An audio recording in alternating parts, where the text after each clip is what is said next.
Oi pessoal, hoje então a gente inicia o nosso novo projeto, o qual a gente vai tratar de algumas análises, alguns textos que a gente pode discutir, trazendo a discussão, trazendo um aprofundamento de alguns temas e também com o passar do tempo, conforme a gente vai avançando nesse novo formato, a gente também pode estudar alguns temas mais relevantes, trazendo informações úteis que podem auxiliar e ajudar vocês nos projetos produtivos. Em primeiro lugar, eu quero agradecer. Primeiro, eu acolho as felicitações, os bons votos de melhoras, essa energia toda que vocês passam frente à minha situação, minha nova situação. Eu acolho esses votos de vocês, eu agradeço profundamente e retribuo também para que vocês tenham uma boa saúde, uma vida próspera e de sucesso. Eu estou me recuperando bem, já passamos assim o período mais crítico, são os primeiros 10 dias, né? Onde o processo de dor afeta um pouco mais, e a gente vai se adaptando e vai caminhando para uma boa recuperação. Dizer mais uma vez que o rompimento de um tendão, principalmente do ombro ou do braço ou do antebraço, infelizmente é uma realidade, de certa forma, corriqueira, que acontece com a gente que trabalha na roça. E nesse período todo eu tenho encontrado muitas pessoas que passaram pela mesma situação que eu, mas por opção, por escolha, decidiram não fazer cirurgia e hoje tem limitações de movimentos. Seria o mínimo que eu poderia falar. Então, em relação ao tema de hoje, né, que está no título, a hora que vocês olharam o assunto, né, e talvez tenham decidido abrir o podcast, justamente tratando sobre o fipronil e aí esse duelo entre abelhas e formigas. Na verdade, o fipronil foi um dos produtos que foram proibidos. Esse, no caso, foi de fato proibido para uso em aplicação de lavouras, em pulverização, digamos assim, em folhas principalmente, por causa do problema da deriva. A deriva nada mais é do que quando forma aquela névoa na hora da aplicação com um pulverizador, com muita pressão, né? E o produto ele é levado pelo vento e vai assentar, digamos assim, numa outra região. Então, o fipronil, para quem não conhece, e daí então gerou toda essa polêmica, é o produto muito utilizado no controle de formigas, principalmente, e também dos cupins. Então, o uso dele já ocorre em culturas que têm um potencial ataque, como por exemplo a batata, né? Mas ele é utilizado também em lavouras comerciais de grãos, digamos assim, e o uso dele se espalha para infinitos usos.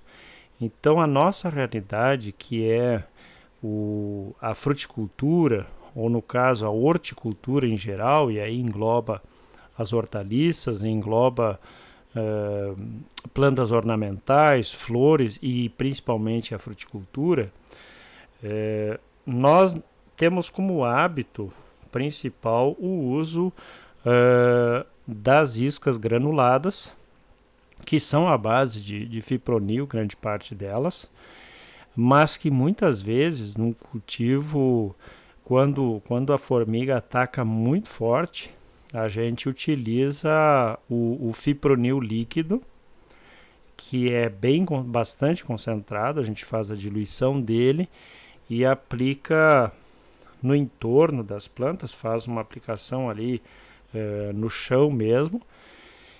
E com isso, qualquer formiga que cruzar aquele limite onde eu fiz a aplicação, ela acaba morrendo.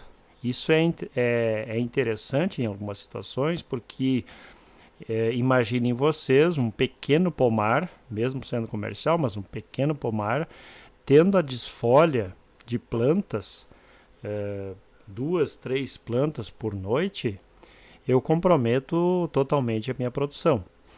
Então é um artifício interessante que a gente teria para utilizar nestas situações, que não é o adequado, claro, porque é bem mais interessante fazer um controle mais pontual, mas é uma possibilidade.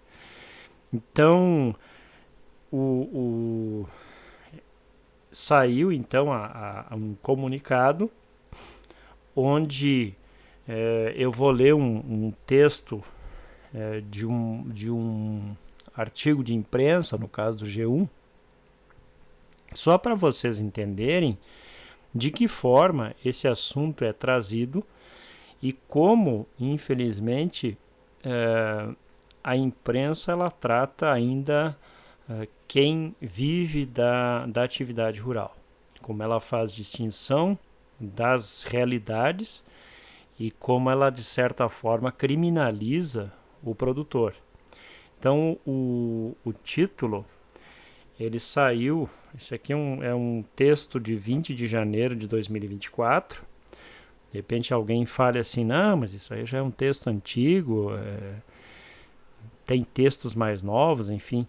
Bom, em primeiro lugar, esse assunto eu já venho acompanhando ele há algum tempo, há alguns meses, e venho buscando informações relevantes e do porquê a gente chegou nessa situação. Primeiro porque, como historiador, eu trabalho com fatos que podem se tornar históricos ou não, e eu não trabalho simplesmente com a notícia, porque a notícia, no calor do momento, ela pode trazer aquela discussão que nem sempre reflete o que de fato ocorreu ou ocorre, e é justamente esse detalhe que eu quero que vocês atentem. Nem sempre as notícias que são veiculadas pela imprensa oficial trazem o fato real da forma que ele transcorreu. Traz-se muitas vezes uma informação picada e muitas vezes, para que haja essa discussão, para que haja o debate, e aí rapidamente vai aparecer aquele pessoal que é contra e o pessoal que é a favor, mas o miolo da situação não é tratado. E eu vou mostrar para vocês o que aconteceu, na verdade, em relação a esses inseticidas, que não é só o fipronil que eu vou falar, mas onde o fipronil ele trouxe esse impacto maior, né? Justamente pelo controle que ele possibilita de insetos que às vezes não são tão fáceis pelo controle de outros produtos. Então o título diz assim: Matador de abelhas, conheça o agrotóxico que sofreu restrições pelo IBAMA. Decisão proíbe a aplicação de produtos com fipronil em folhas e flores para proteger insetos polinizadores. Agricultores ainda podem usar o componente ativo no solo. Então, claro, é consenso para qualquer pessoa, independente da sua opção, que se busca preservar, sim, as abelhas, visto que as abelhas são as responsáveis pelo processo de polinização, e aí eu falo de inúmeras espécies de abelhas, né? E sabendo disso, nós sabemos que a produção em si depende, na sua grande maioria ainda, da polinização, e sem essa polinização não há produção de alimentos. Então é claro que qualquer pessoa sensata ela vai defender, no caso as abelhas, defender a vida desses insetos polinizadores. Então, desde 2 de janeiro, o agrotóxico fipronil está suspenso para aplicação em folhas e flores para proteger insetos polinizadores como as abelhas. A proibição veio do Instituto Brasileiro de Meio Ambiente e dos Recursos Naturais Renováveis, no caso, o IBAMA. Só para vocês entenderem, o fipronil ele é um componente usado em inseticidas, produtos contra cupins e formigas, e apesar da restrição no campo, pode ainda ser encontrado nos supermercados, em produtos do cotidiano, como no controle de carrapato e pulgas nos pets. Aqui eu abro um parênteses, porque este fipronil líquido, em pequenas quantidades, frascos de 50 ml ou um pouco mais, um pouco menos, realmente vocês facilmente encontram até em supermercados e em casas agropecuárias em ambientes urbanos. Então, há essa preocupação na proibição do princípio ativo fipronil no meio rural, porém, no meio urbano ele é liberado. E isso vocês comprovam facilmente, e o próprio texto fala aqui. Então, fica essa questão um pouco difícil da gente entender. Nós temos áreas urbanas hoje, urbanizadas, com centros de produção no seu entorno, e que usam livremente o fipronil sem qualquer restrição. Agora, na lavoura, ele pode ser usado em diversos tipos de culturas, mas é mais popular em plantios de soja, cana-de-açúcar e algodão. Aqui depende da região, né? Depende da realidade.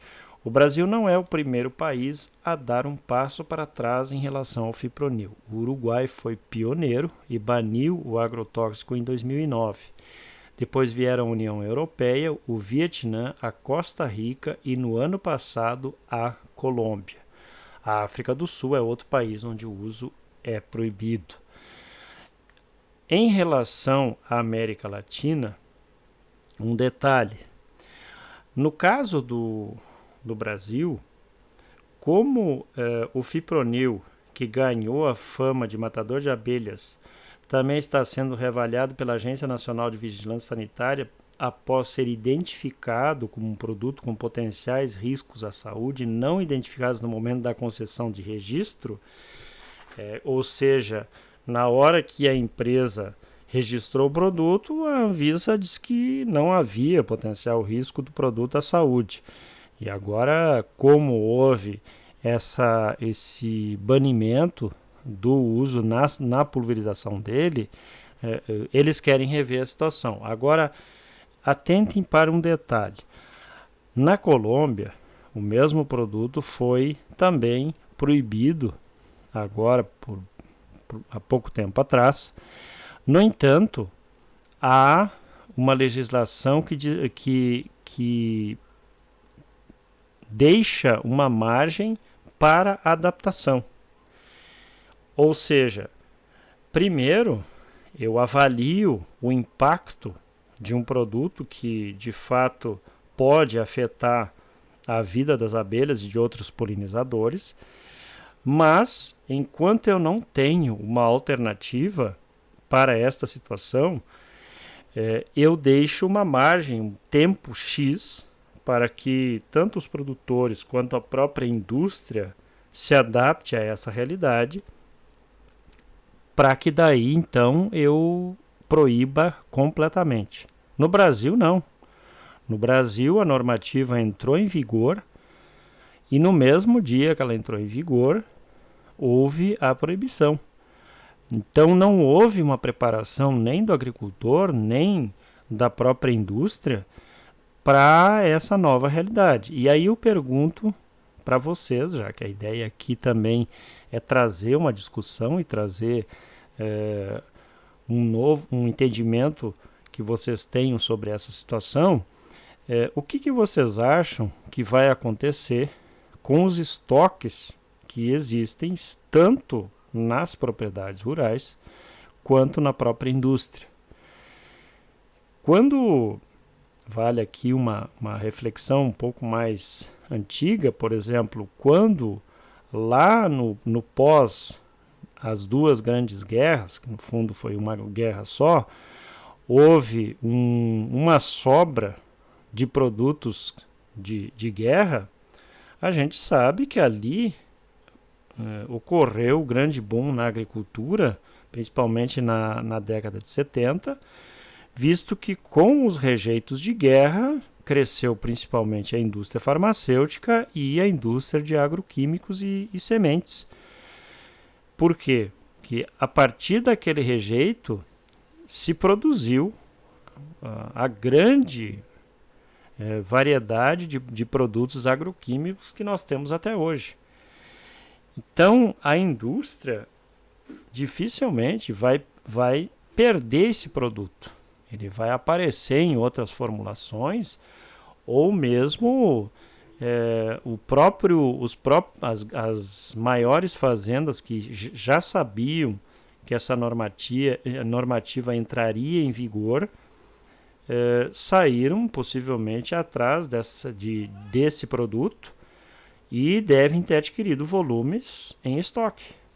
E quem vai fiscalizar este uso em todas essas propriedades? Essa é uma pergunta que a gente precisa fazer. A segunda questão, e aí a gente vem já para um fato bastante relevante que eu comecei a pesquisar para chegar nele, por que essa restrição aconteceu de pronto, ou seja, ela entrou em vigor e não houve forma de haver um período de adaptação, e que deixou toda essa insegurança jurídica e todo esse problema, porque primeiro tu orienta o agricultor a fazer uso de um determinado produto e logo aparece um comunicado como este, proíbe ele e não há mais o que fazer, não há mais o que orientar. Então aí eu cheguei numa normativa que chama atenção. A Nona Vara Federal de Porto Alegre, ela fixou um prazo para o Instituto Brasileiro do Meio Ambiente e dos Recursos Naturais Renováveis, o IBAMA, concluir os processos de reavaliação de toxicidade dos ingredientes ativos tiametoxan, clotianidina e fipronil. Então, o IBAMA ele deu um prazo. Aliás, o TRF4, o Ministério Público Federal, que havia ingressado com o pedido, ele deu um prazo para o IBAMA concluir uma reavaliação de toxicidade dos ingredientes desses 3 princípios ativos que eu acabei de ler. Os 2 primeiros, eles precisariam ser concluídos em 6 meses, no caso, o tiametoxan e a clotianidina, e o último em 12 meses. Agora, vocês podem buscar esse texto com esse título que eu acabei de ler. Se vocês lerem o texto, para não ficar também tão longo a nossa conversa aqui, esses produtos, o Ministério Público que movimentou essa ação aqui no Rio Grande do Sul, onde lá naquela época já havia ocorrido a morte de colmeias. Então, isso foi em 2014. Então, imaginem vocês, há mais de 10 anos que já havia o pedido, no caso, para que o IBAMA avaliasse o grau de letalidade desses produtos e que até 2024 ele não se mexeu. Então aí o Tribunal Regional Federal da 4ª Região, ele entrou com essa ação contra o IBAMA, dando prazo de 6 a 12 meses para esses 3 produtos, para que aí então o IBAMA se posicionasse e nós tivéssemos um comunicado oficial para que esse produto fosse banido ou não, dependendo do que fosse constatado. Então aqui é que a gente é dessa forma que a gente se encontra. É dessa forma que as coisas acontecem e que nós somos pegos de surpresa, porque houve uma negligência de um órgão que não se pronunciou, que não levou a cabo aquilo que era a função dele, e que mesmo depois de 9 anos, digamos assim, teve que ser acionado na justiça para que ele fizesse o que na verdade é a função dele fazer, para que se soubesse então qual rumo tomar. Então, para quem acompanha apenas as notícias nos órgãos oficiais, ele recebeu de pronto esse comunicado, dizendo lá em janeiro que a partir daquele momento não era mais permitido o uso em pulverização total do inseticida fipronil. Em alguns casos pontuais poderia ser utilizado, mesmo com sua letalidade, com seus problemas na aplicação, segue sendo usado livremente nos ambientes urbanos, mas que em ambiente rural, para proteção dos insetos polinizadores, não poderia mais ser usado. Então, se a gente der uma olhada, vocês facilmente conseguem puxar aí a bula do fipronil na internet. O ingrediente ativo, no caso, é o fipronil, e aí na grande maioria dos nomes comerciais ele tem um nome parecido com o princípio ativo dele, e ele está classificado como um inseticida e um cupinicida de ação de contato e ingestão do grupo químico pirazol. E aí ele pode aparecer em forma de grânulos, que a gente mistura na água, e como eu falei para vocês, em ambientes urbanos ainda é encontrado em pequenos frascos na forma líquida. Tá? Isso vocês conseguem também facilmente encontrar. A classificação toxicológica dele está na categoria 3, produto moderadamente tóxico, no caso para nós que vamos aplicar, e classificação do potencial de periculosidade ambiental 2, produto muito perigoso ao meio ambiente. Então isso está no rótulo dele. As culturas e os alvos, no caso, no algodão, principalmente o curuquerê e o bicudo, e também o trips, que é uma praga que não é fácil de controlar. Depois algumas brocas, o tamanduá da soja, a vaquinha verde amarela, no caso a diabrótica especiosa, que no caso da batata é de difícil controle. Na cana de açúcar, principalmente o cupim, e no milho, de novo, a diabrótica especiosa e o pão de galinha, porém no milho e em outras culturas ele é aplicado na hora do plantio, direto na leiva, né? Porém, como eu disse para vocês, o uso dele, ele se alastra a toda e qualquer cultura que tenha ataque, principalmente de formigas, né? Formigas e cupins, e aí na região, na nossa região aqui, sul, o estrago feito por cupim, a gente nem teria por que contabilizar. Mas em regiões como Sudeste, Centro-Oeste, Norte, Nordeste, aí é uma outra realidade e a gente sabe que algumas culturas específicas têm um ataque muito forte em relação ao cupim. Então aqui eu deixei, baseado nessa parte aqui, eu deixei então a pergunta, ou a provocação, no caso, em aberto, em relação ao fipronil no título, né? Nessa briga aí entre a formiga e a abelha, será que há um vencedor? Será que de fato a gente vai conseguir uma convivência ambiental melhor? Será que a gente de fato vai conseguir uma preservação dos nossos polinizadores, e aí entra principalmente a abelha? Eu espero que sim, né?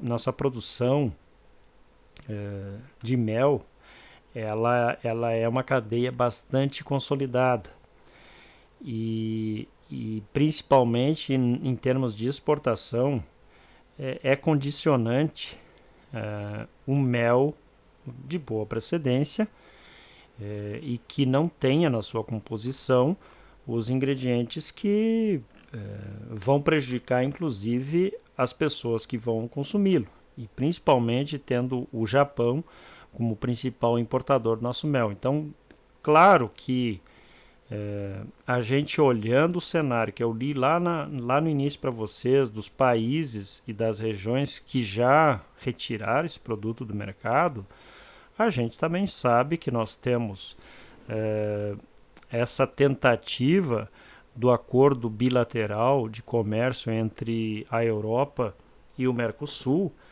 E se a Europa já baniu esse produto lá na sua região, é óbvio que eles também não vão aceitar importar produtos que tenham resíduos ou onde há uma mortalidade e essa difícil convivência de apicultores com produtores de grãos ou produtores de frutas e hortaliças, enfim, seja lá o que for, eles não vão aceitar também importar desse público. Então, a gente tem que tentar enxergar a lei não apenas pelo viés ambiental que ela se propõe a defender, porque as coisas, infelizmente, são movidas por mais interesses, não é apenas um interesse, e caminha-se então para uma padronização de produção, né? Essa é uma questão que a gente tem que ter claro também, e não ser ingênuo simplesmente acreditando que não, agora com essa proibição assim tudo será resolvido. Não é apenas com lei que se defende algo, né? Isso a gente que trabalha na orientação, na própria extensão rural e na própria produção sabe que não funciona dessa forma. É preciso sim conscientização. E aí nós tivemos esse problema que o nosso órgão ambiental foi omisso, né? O setor foi pego de surpresa, porque esse tipo de coisa ele traz insegurança jurídica, traz aspectos que afetam economicamente as indústrias. Aí eu aqui não estou defendendo a indústria, nem precisaria, e sou infinitamente minúsculo para eles, para dizer que eu estaria defendendo alguém. E aí vai haver, no caso dos revendedores e os próprios agricultores que fazem a utilização dessa tecnologia, um vácuo, né? E aí que eu fiz a pergunta, o que será que eles vão fazer com o produto que eles têm em estoque? A própria indústria e o próprio agricultor. Então isso são questões que a gente tem que levantar, tem que pensar para ver o que daqui para frente como vai ser. Então se a gente continuar tendo morte de colmeias daqui para frente, a fiscalização não está sendo eficiente e vai ser muito difícil uma fiscalização generalizada nesse sentido. Então, fechando o bloco do caso do fipronil. Para aqueles que estão acompanhando essa discussão e também para aqueles que nem sabiam disso, talvez nunca tinham se atentado para essa questão, que está correndo aí já desde final do ano passado, deixa um comentário ou uma sugestão, uma crítica ou próprio, talvez uma própria outra informação que eu tenha deixado passar, porque a ideia aqui é a gente construir um entendimento para ajudar os que estão de fato lá na produção. Tá? O outro inseticida, então, como eu havia lido na própria provocação que o IBAMA recebeu, além do fipronil, e que, na verdade, eles exigiram uma exigência interessante, que eles exigiram um prazo, ofereceram um prazo menor, inclusive, do que a análise do fipronil, é o thiamethoxam. E aí, para aqueles que não conhecem este princípio ativo, saiu, então, comunicado e aí não é a proibição do uso, mas uma readequação no uso desse produto, mas que afeta diretamente quando a gente trata novamente da horticultura.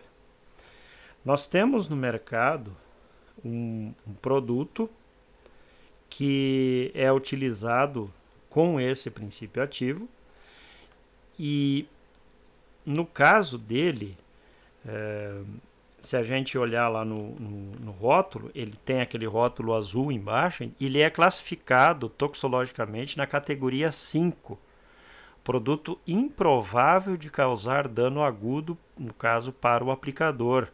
Ele é um produto muito seguro e que para a gente manipular ele, preparar, ele é muito seguro porque ele é granulado também, e ele, nesse caso, então, a classificação toxicológica dele é bem baixa.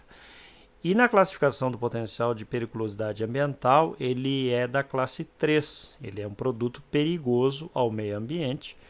No entanto, comparado ao fipronil, que, como eu falei para vocês, está na classificação ambiental 2, ele é produto muito perigoso ao ambiente, ele não é tão perigoso. E aí, a resolução que saiu em relação a esse princípio ativo foi agora em fevereiro, 22 de fevereiro de 2024, saiu no Diário Oficial da União, sobre o uso do thiamethoxam, princípio ativo thiamethoxam. Vocês podem procurar essa normativa, esse comunicado no Diário Oficial, simplesmente vocês digitem aí o princípio ativo e digita Diário Oficial, de 22 de fevereiro de 2024, porque é um texto relativamente longo e ele vai apresentar, então, as novas formas de uso desse produto com este princípio ativo, como é que ele pode ser ainda utilizado.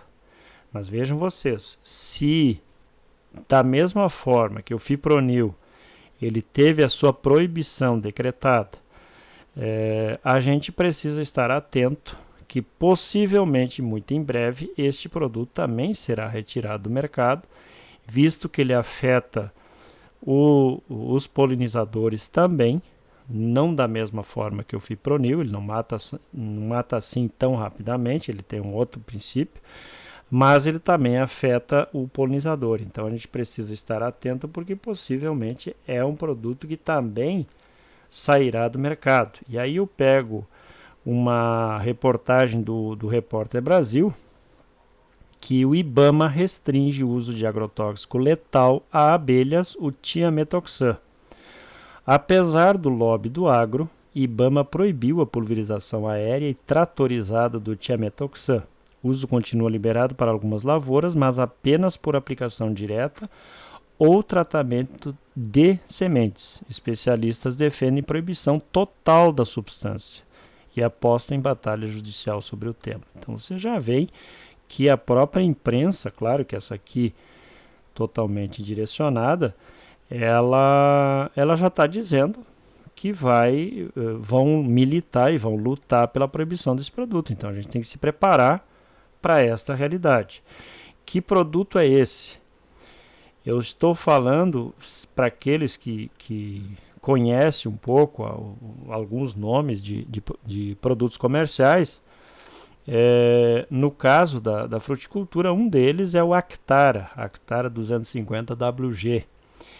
Ele é um inseticida sistêmico, portanto ele age num processo de que da planta, ele passa pela planta e um inseto que vai ingerir qualquer produto oriundo da planta, ele acaba morrendo. Ele é do grupo químico dos neonicotinoides, é um grupo químico bastante utilizado como inseticida, inclusive em alguns preparados orgânicos, quando vocês preparam aí o extrato de fumo, que ainda é bastante utilizado na agricultura orgânica e em outros cultivos, o princípio ativo nada mais é do que a nicotina. É um inseticida à base de nicotina. E como eu disse que ele é um inseticida seguro de preparar, ele apresenta-se em grânulos dispersíveis em água. Eu coloco ele na água e com uma leve agitação eles são diluídos. Tá? E aí as culturas e o controle é muito amplo. Na cultura do abacaxi, principalmente a cochonilha, a abobrinha, mosca branca, o pulgão principalmente, o amendoim, o tripes, alface, o pulgão, algodão, mosca branca, pulgão, o arroz, a bicheira da raiz do arroz, percevejo do colmo, a batata, a berinjela, o café, a cana-de-açúcar e aí os citros, bastante utilizado no controle das cochonilhas principalmente, do próprio psilídeo, que é uma praga que afeta muito hoje a citricultura comercial. O eucalipto, nós apresentamos no início do canal, uns 5 anos atrás, o problema da vespa da galha, e aí o controle é feito com esse produto também em aplicação foliar. E assim vai, ervilha, feijão, feijão de vagem, fumo, melancia, melão, morango, pepino, pimentão, plantas ornamentais, repolho, é muito utilizado no tomate, para mosca branca, pulgão verde, o tripes, o trigo e a uva. Claro que algumas culturas, são em torno de 15, ele é utilizado ou no tratamento de sementes, ou então diretamente mergulhando as raízes, no caso do abacaxi, e em outros utilizado diretamente no sulco de plantio, não é utilizado em pulverização aérea. Porém, principalmente nos pomares comerciais de citros, aí o controle é pulverização foliar, né? Na grande maioria. Salvo em alguns casos, dependendo da praga que eu queira controlar, eu vou fazer a aplicação diretamente no tronco da planta, né? Aí em casos específicos. Mas como é que fica, então, a situação desse princípio ativo e o comunicado de mudança para o uso dele? Vocês lembram que a motivação do IBAMA foi feita pelo TRF4 lá em agosto de 2022 e o comunicado ele saiu exatamente em fevereiro de 2024. Eles utilizaram os 6 meses exatos de prazo que a Justiça havia dado. E aí o agricultor vai ter que correr para se adaptar a essa nova realidade.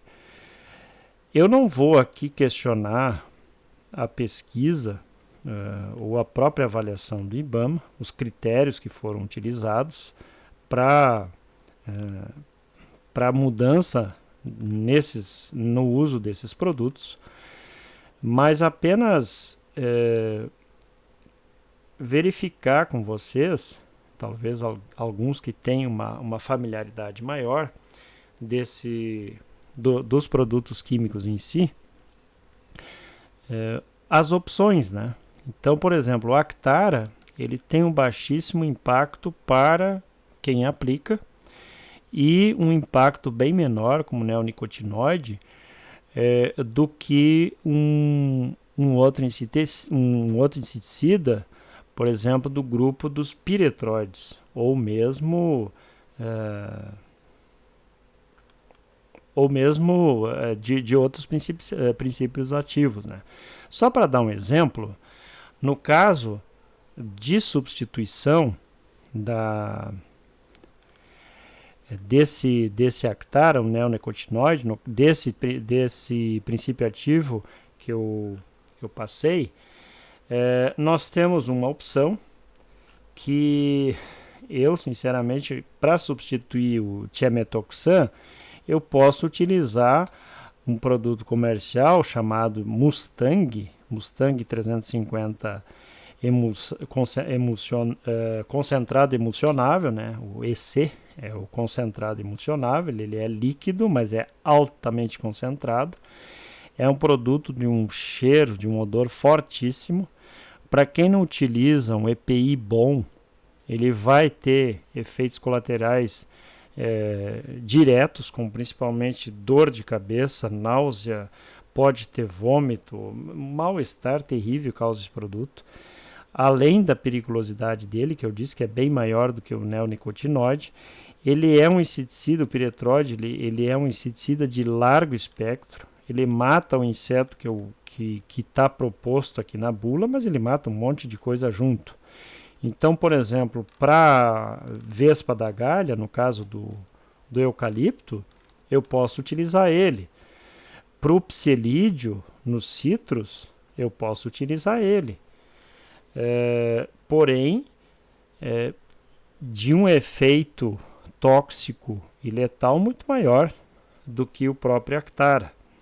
Então, vejam como fica cada vez mais difícil para a gente transitar pensando em cultivo convencional. É preciso vocês atentarem que a cada momento onde que eu falo, onde a República Federativa do Brasil visa ampliar o seu comércio, principalmente baseado e voltado para exportação, vai haver cada vez mais restrição de produtos. E aí uma seleção natural dos produtores. Eu tenho então aqui uma restrição e um barramento de inseticidas que tem como pano de fundo a preocupação de proteger os polinizadores, mas por outro lado eu tenho outros inseticidas que vão substituí-los, na grande maioria como os piretroides, que vão causar um dano bem maior na questão da biodiversidade de insetos e que parece que não há essa preocupação. Então a gente precisa rever a nossa forma de produção. Vocês sabem que nesses 5 anos dos vídeos que nós temos apresentado, a gente não julga a forma de produção de vocês, mas a gente busca trazer alternativas e opções, principalmente para aqueles projetos de produção de uma horta caseira, de um pomar doméstico, onde eu penso que é muito mais interessante eu ter uma produção visando uma produção mais limpa, porque se é para eu consumir produtos com o uso dos agrotóxicos convencionais e me expor a esse consumo, então eu vou lá no supermercado e compro. Agora a gente também não pode ser ingênuo, sabendo que o nosso país ele é pautado sim pela exportação de produtos primários, é aí que a nossa balança comercial está elencada, e que isso vai impactar, sim, a cadeia produtiva. Principalmente quando eu fico sabendo que por negligência do órgão fiscalizador, o IBAMA, eu, como produtor, não pude me preparar, eu fui pego de surpresa, sendo que o órgão já era para ter me dado um resultado da sua decisão há pelo menos 10 anos.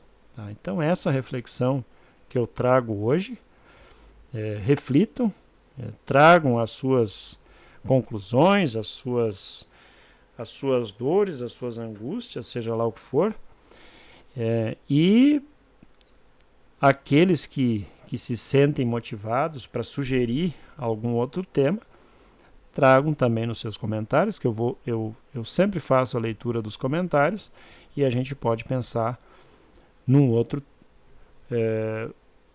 podcast de um tema que vocês se sentem motivados também, tá? Então, por hoje é isso. Forte abraço. Nos vemos no próximo vídeo.